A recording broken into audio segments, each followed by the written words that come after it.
It is important to ensure that collectively we allow production to happen in a greener, cleaner, and sustainable, environmentally friendly manner. Industry, transport, and the building sectors all cut across the mining sector and will need to use more renewables coupled with energy efficiency. For instance, among others, some of areas of the mining operations have infrastructure such as buildings, street lighting, which are operating 24/7, operate wastewater treatment plants, and use a lot of fuel in their fleets. For such a high energy demand is starting to reduce consumption and produce more with less, and reduce high carbon content of certain products and high emission processes will require innovative and novel solutions and life cycle thinking in an integrated approach. SANEDI is presenting itself into this equation of the mining sector to also ensure that the benefits of integrating some of these initiatives are realized through energy efficiency incentive scheme. It is critical that we connect the dots and optimize the synergies presented when working together with local government, especially municipalities. Ladies and gentlemen, with the fourth industrial revolution advancing faster, we too need to move with speed to intensify the deployment of smart grids. The smart grids represents an unprecedented opportunity to move the energy industry into a new era of reliability, availability, and efficiency that will contribute to our economic and environmental health. During the transition period, it will be critical to carry out testing, technology improvements, consumer education, development of standards and regulations, and information sharing between projects to ensure that the benefits we envision from the smart grid become a reality. The benefits associated with the smart grid will include more efficient transmission of electricity, quicker restoration of electricity after power disturbances, reduced operations and management costs for utilities, and ultimately lower power costs for consumers. Reduced peak demand, which will also help lower electricity rates, increased integration of large-scale renewable energy systems, better integration of customer-owner power generation systems, including renewable energy systems, and improved security. In the past 4 years, SANEDI has implemented smart grids in 10 municipalities, and in the main, this project confirmed that smart grid enhances revenue collection and improved cash flow and immediately detects theft. The latest International Partnership on Climate Change report states that the Sustainable Development Goal 7 on energy is not on track, whilst also acknowledging progress.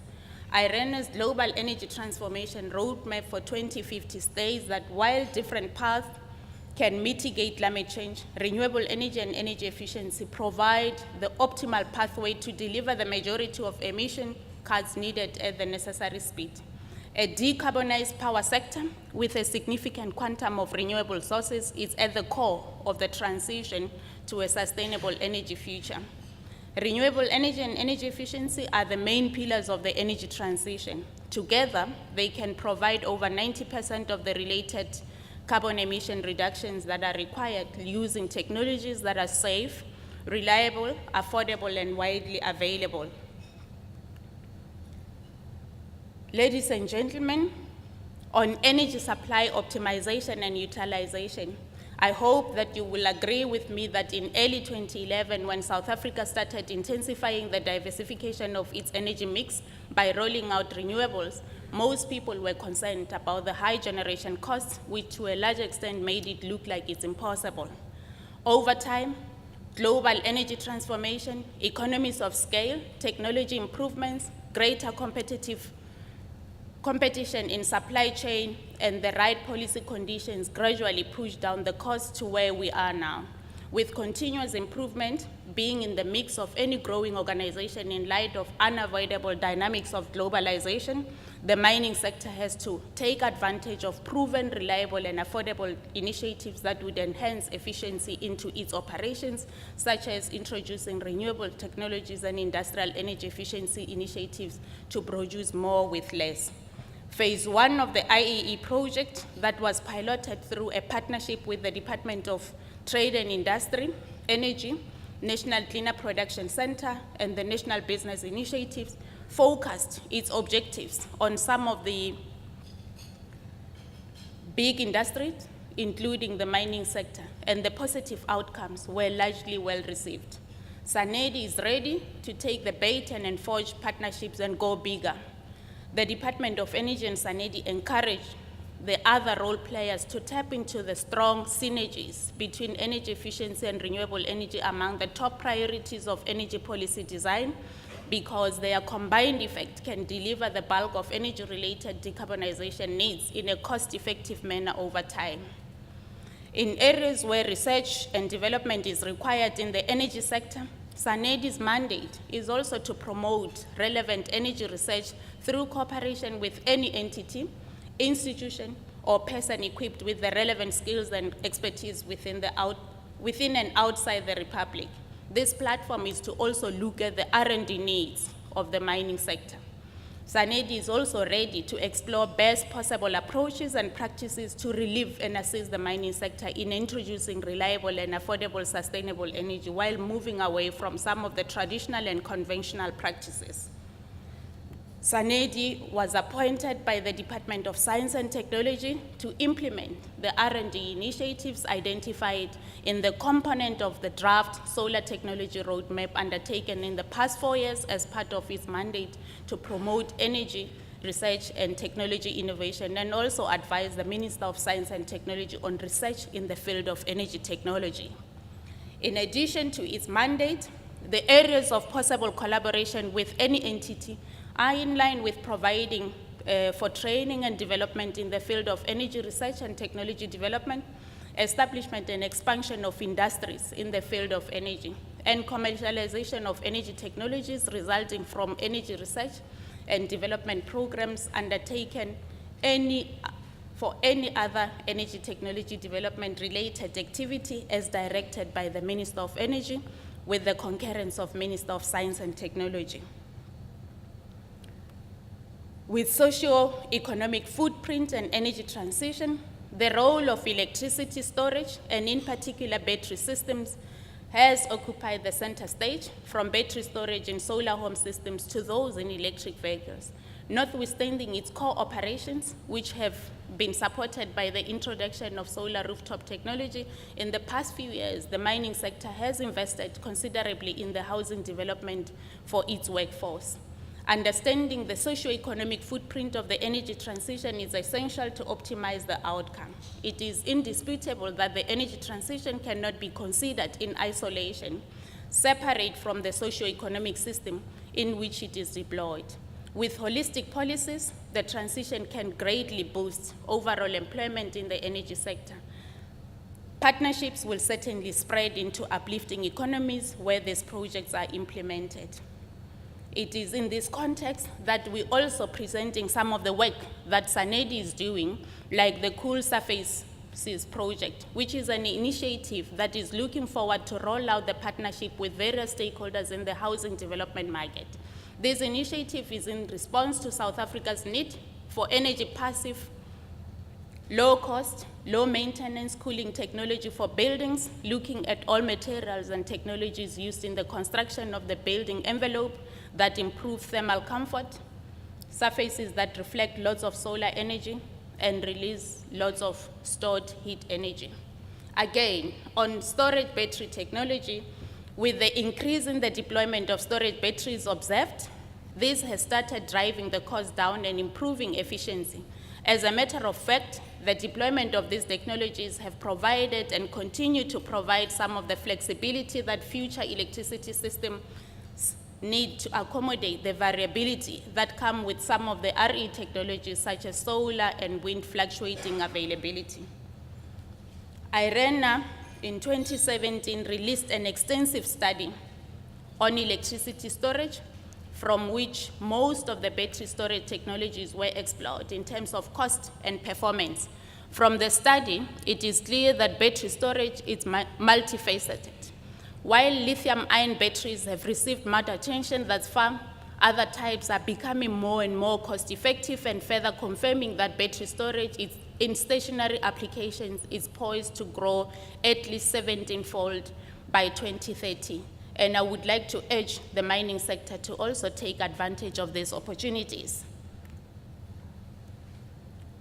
In conclusion, it is true that while energy transition is technically feasible and economically beneficial, it will not happen by itself. Hence, SANEDI is positioning itself as part of the equation, together with all the relevant departments, to provide input towards policy development and action needed to steer the energy system towards a sustainable path. I thank you.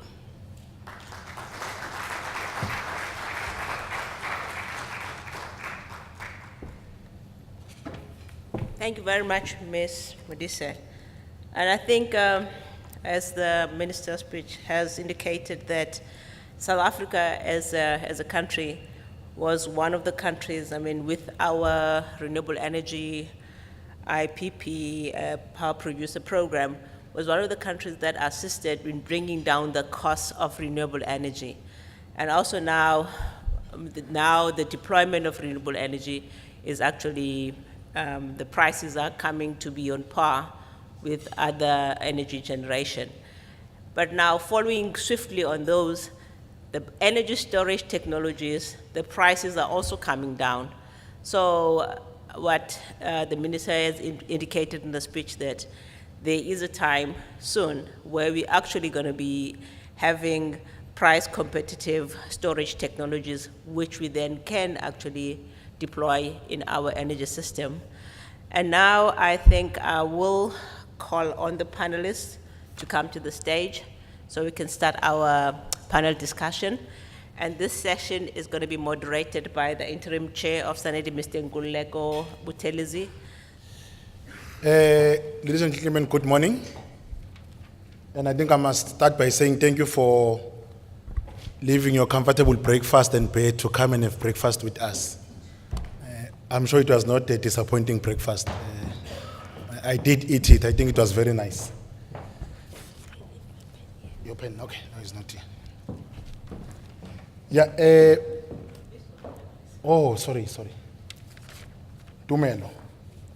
I'll introduce the panelist members. I know we're competing with the mining indaba, and some of you will want to rush there. But I want to invite you to have a few of your minutes, just to have an open discussion. We obviously don't want to come and tell you everything without you asking questions and interacting with us. I know you've got a number of questions that you want to ask and a number of comments that you want to make. Now, when we were told that the minister will not make it, I must say I was one of the first people who was disappointed. But again, I remember that ministers come and go, but officials of the department will always be there. So we are talking to the relevant person who, after May election, will be there. So you can ask your questions and put your comments forward, because Mohadi has been with the department for many years and should still be there. And I also want to welcome the panelists. I'll be moderating and giving a number of questions. But briefly before I do that, I wanted to just, in the same spirit, like the CEO has done, just to say this energy breakfast is the first one that we have done as SANEDI. And I was happy when the minister's speech was read. I think he said a lot about SANEDI, more than he said about the department itself. It was like he's the minister of SANEDI. So I don't have to say much. He kind of represented SANEDI very well. But basically, we're going to have these sessions every quarter where we'll debate a number of issues around energy. And we want to welcome the industry and other stakeholders to raise some of the questions that they believe that we must sit around the table and actually debate. Because I think it's through debates that we can deal with some of these issues. But I think more than important, we, as SANEDI, we want to believe that we don't want to have endless debates about issues. But we must get to a point where we deal with issues and actually implement those solutions. Now, the mandate of SANEDI is very broad. From conception to research and development to even commercialization. Now, we've developed a number of projects and concepts, but we took a conscious decision not to go to commercialization space because we don't have the right capacity. So in some instances, we develop the technology and we hand it over to the private sector to actually commercialize and actually sell that technology. But the space that we are in is research and development in the main. One of the biggest challenges for the country, of course, is that as South Africa, we are spending 1% of the GDP into research and development, which is a big problem. And I think the department must also be heeding this call. Because as a country, if we are going to compete, now we're lucky that we are sitting in the BRICS table with the superpowers like Russia and China. But we're not going to sit in that table for very long if we can't prove ourselves as a worthy partner. Because the other partners will start asking the question, why don't we have Nigeria in this table? Why don't we have the DRC? So in comparison to what South Africa is spending, other countries are spending more than 2% of their GDP into research and development. But of course, we're a developing country and there are many challenges that we're actually facing. Now the question is, do you build houses or do we invest in R&D? Now, my view is that we need to have a very open debate with society and say, if we're going to build 1,000 houses, why don't we build 500 and take the other 500 into research and development? Because we need to ask ourselves a question, where are we going to be as a country in 10 years' time, in 20 years' time, and in 30 years' time? And that requires a very conscious decision and proper a contribution to that particular development. So, for example, if we investing in R&D and we're able to develop technology as a country that we can sell to other countries and make more money that we can build more houses. So, of course, the current proportion that we're actually putting in my view, is not sufficient to take us into the future that we want to be. Of course, there are many things happening in the country that we are hoping will trap a lot of this revenue that we have. As we all know, there are many commissions running currently.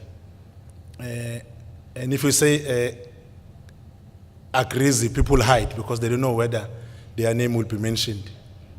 But I think those are some of the things that the government is doing to make sure that we clean up government, make sure that a lot of money does not go to unintended a situation, but it goes more to saving the country. Now, the mining industry has a number of challenges, of course. One of the realities that, as you might have heard, Eskom is actually considering a tariff hike up to 45% in the next 3 years. Now, whether we like it or not, we can chant and toy, we'll probably end up at 20 to 25% of that. Now, as a miner, it means your bottom line will be cut by that 25%. Because if we are using a lot of electricity, your margins will be cut with that much over the period. So, as SANEDI, we're presenting ourselves and saying, if, as an ESCO, a mining company, we have not started asking yourself questions about what will happen if that tariff comes into play, then it's something that you must start putting in your agenda item. The question about what you're going to do as the energy prices or your costs go up and up every time. Now, as SANEDI, we're presenting ourselves as a partner, which together we can work around how do we improve that particular space. So I'm sure those in the mining space will try to look at those issues. Now, as SANEDI, we have a very good team, and I'm happy to brag about this team. In our EXCO, we have 3 doctors. The program director is Dr. Mali, is the CEO. There's Dr. Tony Sarich. There's also Minesh. I'm sure you heard the minister was speaking about smart grid. Minesh also deals with a smart grid. And also in the executive, we've got highly learned people. Now, as the board, we came in 2016. One of the things that we emphasized to management was that as much as they are so technical and they understand, they're expert in this field, we are about the people. And I think for me, if you come to Mining Indaba to talk about anything else but forget the people, then we might have missed the point. I guess all what we are doing, all of us in different facets, is how do we improve our country, how do we make the life of our people better. Because we can talk about all these complicated terms, Tony, about carbon capture.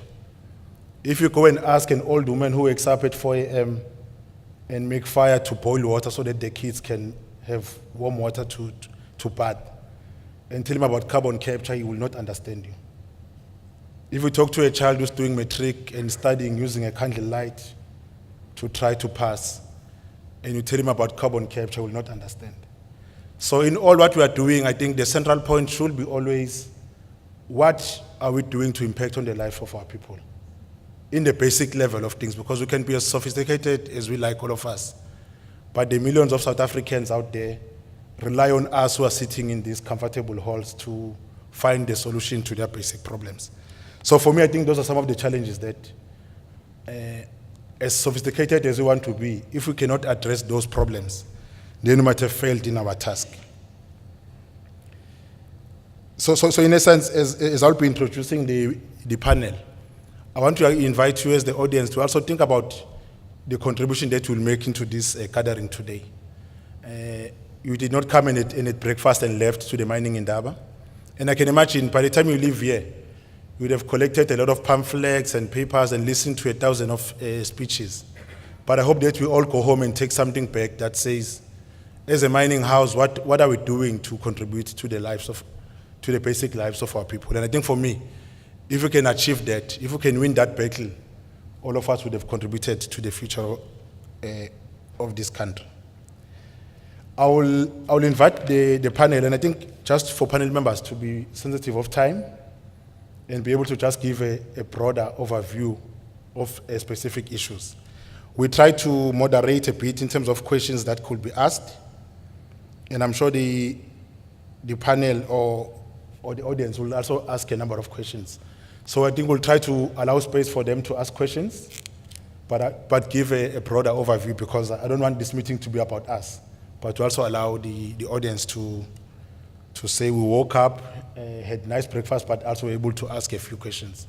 Already as I was sitting here, my head has grown a little bit, as big as it is. I've also captured a few things that I'll take away home. So I think let me firstly start with Hugh.